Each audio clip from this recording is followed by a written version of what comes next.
Canada is not a country. Says who? Says the House husband of Federal Cabinet Minister Catherine McKenna. That's who.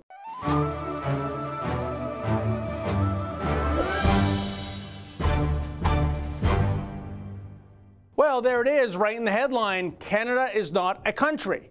And no, this tripe wasn't published in some radical left-wing freebie fish wrap like Toronto's Now magazine.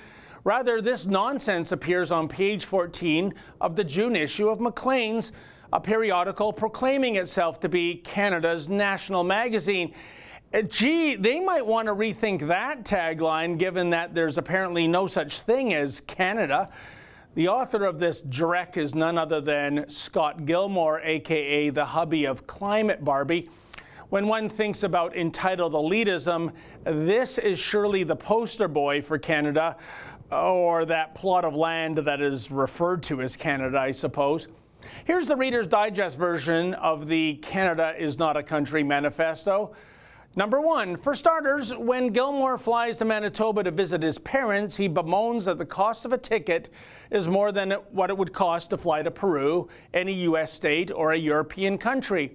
Apparently, the idea of supply and demand economics as it pertains to the commercial aviation business in a large yet sparsely populated nation is completely lost on this Harvard MBA candidate. Number 2, less than 10% of Canadians have ever visited the North. Somehow, some way, a prerequisite for nationhood, at least according to Gilmore, involves the majority of its citizens visiting all regions of that nation. Maybe it's those pricey domestic airline tickets that are killing the wanderlust of Canadians. Number 3, Gilmore then states the following, quote, "No one has successfully argued that Canadians are a people. We do not even pass the most rudimentary test of a nation as those united by common descent, history, culture, or language," end quote. Whose test is this? Is there some official operator's manual for a country that details all the nitty-gritty? And if so, I've never heard of it. And finally, number 4, Gilmore then laments that we can't even do stuff like build pipelines. Yeah, he seriously wrote that. The irony must be completely lost on him, given he's married to the climate change minister in the Trudeau Liberal regime, a government that has so tragically mismanaged the energy file, including and especially not being able to build much-needed pipelines, simply due to a lack of political spine. So then, if Canada is not a country, what is it then?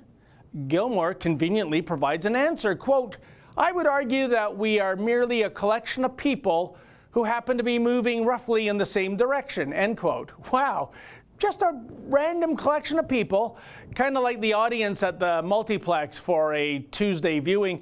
I'm sure that definition would come as news to those Canadians who fought in the First and Second World Wars, for example, watershed moments in Canada's history, periods in which this nation punched well above its weight.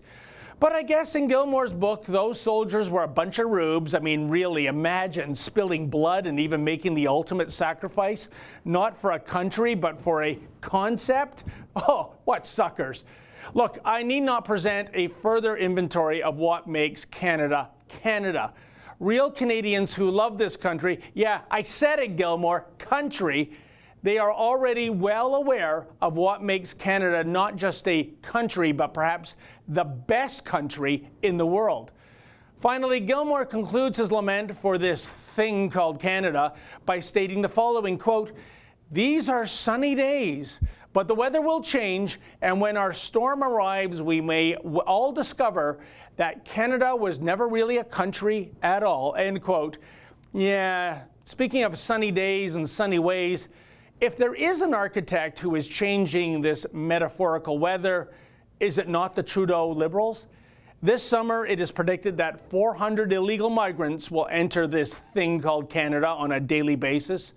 The storm has already arrived, but our Prime Minister thinks open borders is a good thing, so no harm, no foul, I suppose.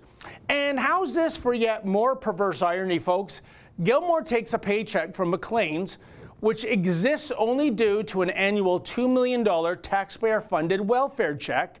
His cabinet minister wife also sucks upon the Canadian taxpayer teat for her sustenance. So in the final analysis, Canada might not be a country, but at the Gilmore-McKenna household, oh, they'll pretend as though it is one, as long as those Government of Canada checks continue to clear. For the Rebel.media, I'm David the Menzoid Menzies. Hey folks, the Rebel has a brand new app. Please download that app and take the Rebel with you wherever you go.